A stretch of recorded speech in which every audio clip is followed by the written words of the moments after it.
I remember the smell of Aunt Carol's house the most. It smelled like lemons and something else, something sharp and clean, like the air after it rains. Her carpets were white, so white that I was scared to walk on them with my shoes on. Mom always made me take them off at the door, leaving them by the mat next to a row of other, neater shoes. Everything in that house seemed to be holding its breath. The glass figurines on the mantelpiece were frozen in delicate poses. The cushions on the sofa were always perfectly fluffed, and the silence was a soft, heavy blanket that covered everything. It was a house made for looking, not for living. My cousin Jessica fit perfectly in that house. She was a year older than me, with long blonde hair that always stayed in a perfect ponytail. She wore dresses with lace collars and shiny patent leather shoes that never seemed to get scuffed. Jessica was quiet. It wasn't just that she didn't talk much. It was a deeper kind of stillness. She could sit on one of those white sofas for an hour, just looking at a picture book, without making a single sound. Her hands would rest gently on the pages, turning them so carefully you'd think they were made of butterfly wings. Aunt Carol loved this about her. "Look at Jessica," she'd say, her voice a proud whisper. "So calm and well-behaved, such a good, sweet girl." I, on the other hand, was not a good, sweet girl. Not in the way Aunt Carol meant. I didn't mean to be bad. I just had a lot of questions. My mind was like a jar full of buzzing bees, and the questions were always trying to get out. Why was the sky blue? Why did dogs bark at the mailman but not at squirrels? Why did we have to be quiet in Aunt Carol's house? That last question was the one that buzzed the loudest. One Sunday afternoon, our families were gathered at her house for lunch. The adults were talking in low, serious voices in the dining room, while Jessica and I were told to play quietly in the living room. Jessica had a doll, a beautiful porcelain doll with glass eyes and a pink silk dress. She was combing its hair with a tiny silver brush. I was on the floor with a set of wooden blocks, trying to build a tower that would touch the ceiling. I wanted to see if I could do it, if the blocks would wobble and fall, and what kind of noise they would make on the thick white carpet. "You shouldn't stack them so high," Jessica said, her voice barely a rustle. "They'll fall over." "That's the point," I whispered back, my eyes fixed on my teetering creation. "I want to see how high it can get before it does."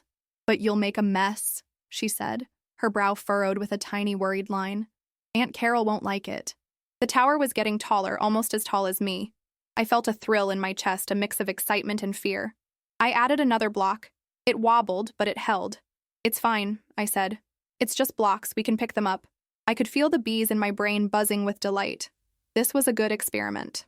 "Good girls don't make a mess," Jessica recited as if reading from a book. Her voice was soft and certain. It sounded exactly like something her mother would say. That's when the tower came down.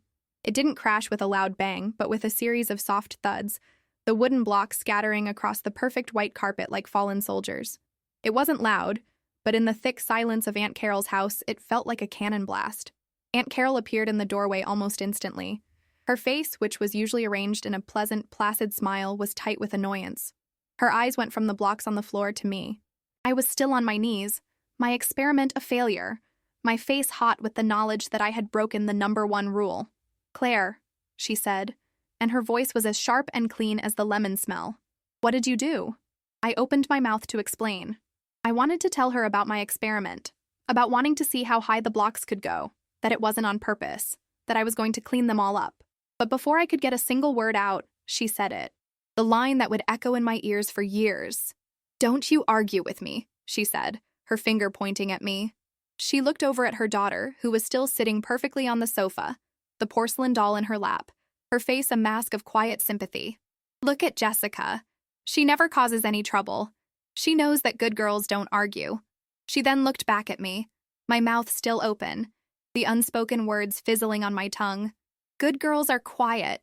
The words hung in the air, heavy and suffocating. Good girls are quiet. My explanation, the one about the tower and the experiment, shriveled up in my throat. It felt like a tiny dead thing. I looked at Jessica.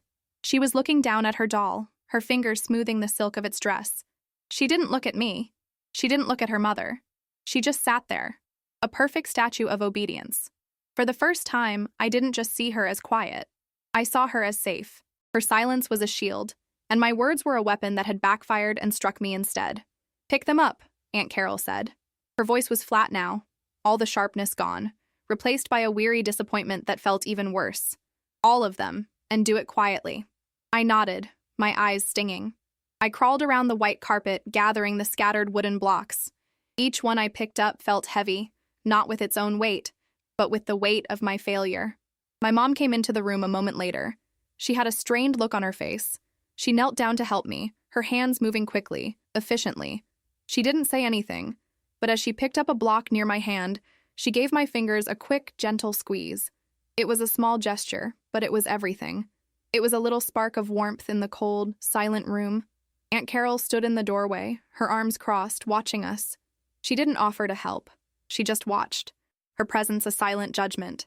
It felt like she was making sure I learned my lesson. Once all the blocks were back in their wooden box, Mom stood up and took my hand. "I think it's time for us to go," she said to Aunt Carol, her voice polite but firm. In the car on the way home, the silence was different.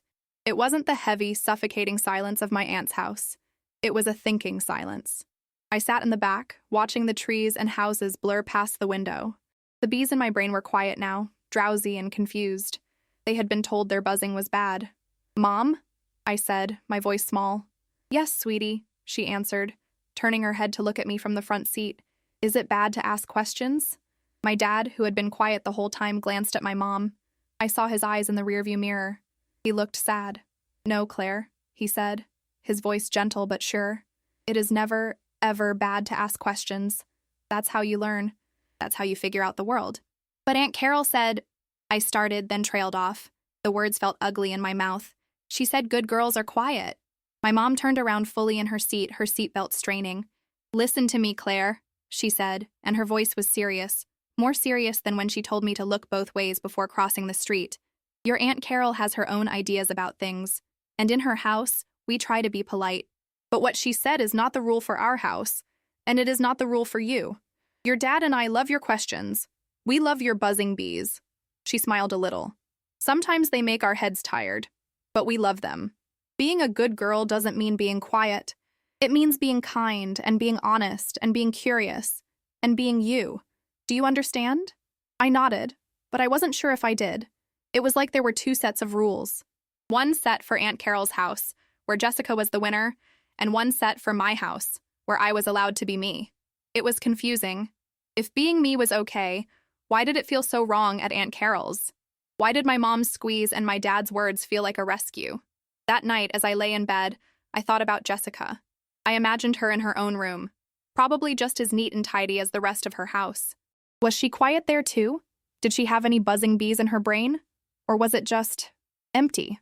I tried to imagine what it would be like to be her, to be so still and silent that everyone praised you for it. It seemed easy. You just had to shut off a part of yourself, the part that wanted to know things, the part that wanted to see how high a tower could go. I wondered if she was happy. She was good. But was she happy? The question buzzed softly in the darkness. A lonely little bee that hadn't gone to sleep. And for the first time, I felt a flicker of something for my perfect cousin. It wasn't jealousy. It was pity. As the years passed, the two sets of rules became clearer. My house was a place of noise, laughter, and debate. We argued about everything from what movie to watch to big, important world events. My parents encouraged it. "If you believe in something, you should be able to defend it," my dad would say over dinner, as I passionately tried to convince him why my bedtime should be later. My buzzing bees were thriving. They had grown from a confused swarm into a well-organized hive, and my questions became more complex. Aunt Carol's house, however, remained a museum of silence. The lemon smell never faded, and the carpets stayed impossibly white. And Jessica seemed to fade right along with the afternoon sun that filtered through the pristine windows. When we were younger, her silence seemed like simple shyness. But as we entered our teenage years, it transformed into something else. It was an absence. At family gatherings, she would sit on the edge of the room, a book in her lap, but her eyes wouldn't be moving across the pages. They'd be fixed on a single spot on the wall, her expression blank. It was as if she had learned to retreat so far into herself that only her body remained present. The praise from her mother, however, only grew more effusive. "Jessica is so easy," Aunt Carol would sigh contentedly to my mom. "Never any drama, never any fuss. She's starting high school next year, and I'm not worried at all. She knows how to behave." The breaking point for me came during the Thanksgiving when I was 13. The whole family was there. The men were in the living room watching football, and the women were in the kitchen, a whirlwind of steam and clattering dishes. I was assigned the task of setting the table, a job I shared with Jessica.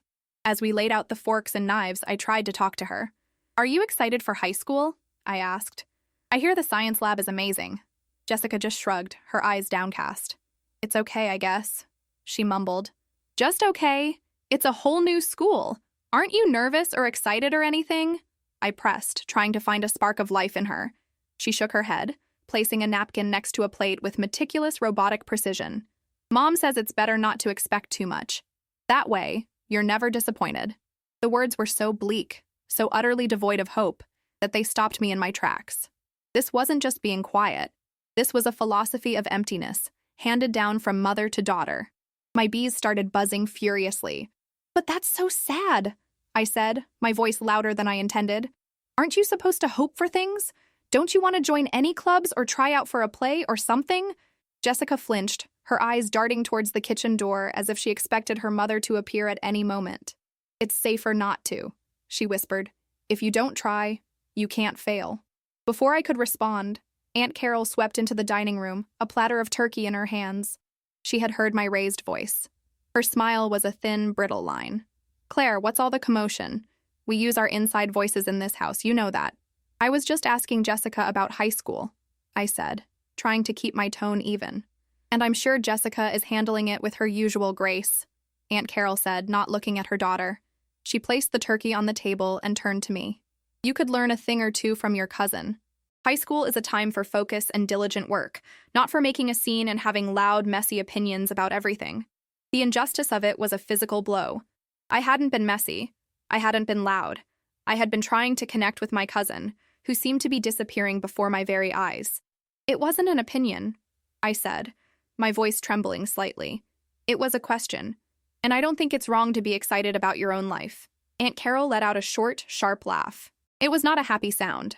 "Oh, Claire, you and your arguments. You always have to have the last word, don't you?"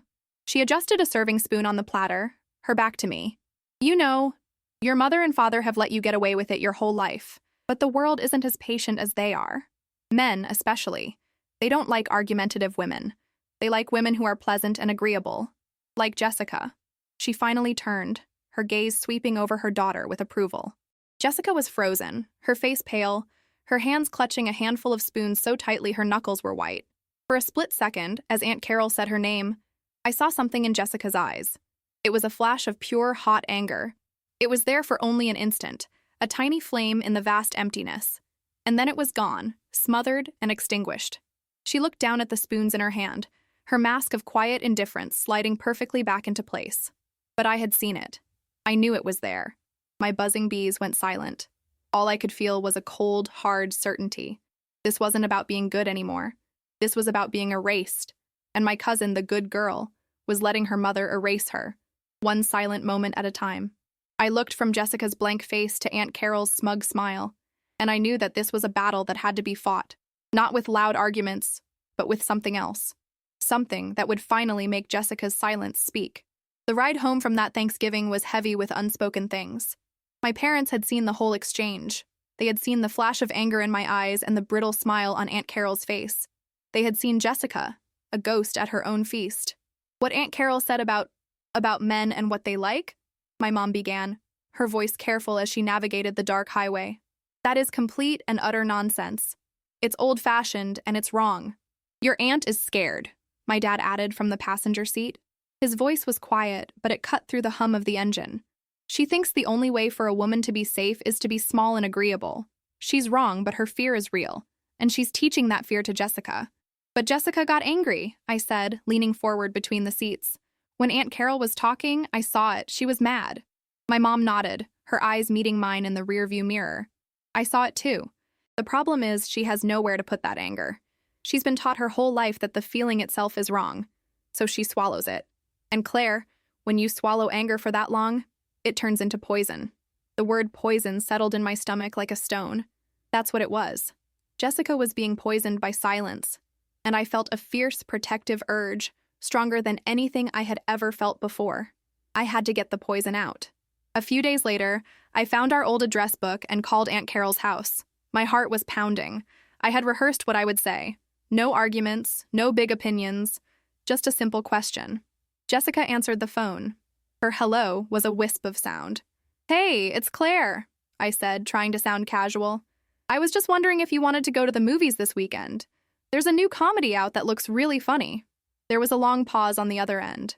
I could hear the faint sound of a television in the background. I don't know," she finally said. "I have a lot of homework." "We could go on Saturday afternoon," I offered. "My mom could drive us." "I don't think so," she said, her voice even smaller now. "I should probably just stay home." Then I heard it, a muffled voice in the background. It was Aunt Carol. "Who is it, Jessica? What do they want?" "It's just Claire," Jessica whispered, and I could tell she had turned away from the receiver. "She was asking about the movies." "Tell her you're busy," Aunt Carol's voice instructed, clearer now. "You have your studies to focus on. You don't need any distractions." There was another pause. I felt sick. Jessica was a puppet, and her mother was pulling the strings so tightly they were strangling her. "I have to go," Jessica said into the phone, her voice flat and final. "I'm busy." And then she hung up. I held the phone in my hand, the dial tone buzzing in my ear. It was a useless effort. I couldn't reach her. The walls of that house weren't just physical. They were built of fear and control, and they were too high for me to climb. Over the next 2 years, the distance between us grew into a chasm. I saw her at Christmas, at Easter, at the occasional family birthday. She was taller, thinner, and her eyes were perpetually tired. The light I had seen in them that Thanksgiving was gone, or at least it was buried so deep I couldn't find it anymore. She had perfected the art of being invisible. She never offered an opinion, never laughed too loudly, never did anything that might draw attention. She was the perfect, quiet girl, and she was the loneliest person I had ever known. Then came the announcement of Aunt Carol and Uncle Bob's 25th wedding anniversary. It was to be a huge party, a renewal of vows, a testament to their perfect life. Aunt Carol was in her element, planning every detail with military precision, and she had a special task for her daughter and her niece. "I have the most wonderful idea," she announced to my mother over the phone, a call my mom put on speaker for me to hear. "I want the girls to do a reading during the ceremony, a poem about love and family. It will be so touching." Jessica is thrilled. My mom looked at me, her eyebrows raised. I knew Jessica was not thrilled. She was probably terrified. But as I heard the plan, the buzzing in my brain started again. Not with questions this time, but with a plan. A risky, terrifying, and possibly brilliant plan. This was it. This was the stage. Aunt Carol was handing me a microphone and putting a spotlight on her own daughter. She thought it would be a showcase of Jessica's quiet grace. She thought I would stand there and recite a lovely poem next to my silent, agreeable cousin. She was wrong. I was going to use that stage, that poem, that moment, to give Jessica a choice. She could either stand there in silence and let her mother speak for her one last time, or she could finally find her own voice. And I was going to do everything in my power to make her choose the latter. I was going to rig the experiment. Aunt Carol had chosen a sickly sweet poem for us to read at the anniversary party, something about a perfect family tapestry. It was her vision in verse. But I had found another poem, a secret one, about a voice trapped in silence, waiting for the courage to be heard. It was Jessica's story, and it was my plan. The moment arrived under a canopy of white tents and fairy lights. And now, a special reading from the couple's beloved nieces, Claire and Jessica, the officiant announced. As we walked toward the front, I felt Jessica trembling beside me. This was it. I made my move. I started by reading the first line of Aunt Carol's chosen poem. Just as expected. Her proud smile beamed from the front row. Then I stopped. "But some families are woven so tightly they leave no room to breathe," I said, my voice ringing out in the sudden quiet. I folded the paper and looked at the stunned crowd. "So, we'd like to read something else." Aunt Carol's smile vanished, replaced by a look of cold fury. Ignoring her, I pulled out the secret poem and began. "There is a sound no one has heard," I read, my voice shaking but clear. "It lives in the space behind the teeth, a bird with wings of paper, afraid to fly." I poured every ounce of my own frustration and my love for my cousin into the words. When I reached the final lines, my voice faltered, thick with emotion. The silence was deafening. I thought I had failed her. Then, a whisper, fragile but undeniable. "So she buried it deep, where she thought it belonged," Jessica said. My head snapped towards her. She had taken the poem from my hand. Her whole body was shaking, but her eyes were clear. She looked out at the crowd, and her voice grew stronger with each word. "But silence is a hungry ghost," she read, her voice resonating with a lifetime of unspoken truth. "It eats your breath and eats your soul. Until one day the paper wings decide that they are strong, and the bird behind the teeth finally sings its own damn song." The last word hung in the air. The stunned silence was broken by my mother, who stood and began to clap, my father joining her. Aunt Carol, her face a mask of rage, turned and walked away without a word. The party ended, and with it, the fiction of our perfect family. That day shattered the old relationships, but it forged a new one. It was the beginning of a long and difficult journey for Jessica, but for the first time, she wasn't walking it alone, or in silence. She was finally learning to sing.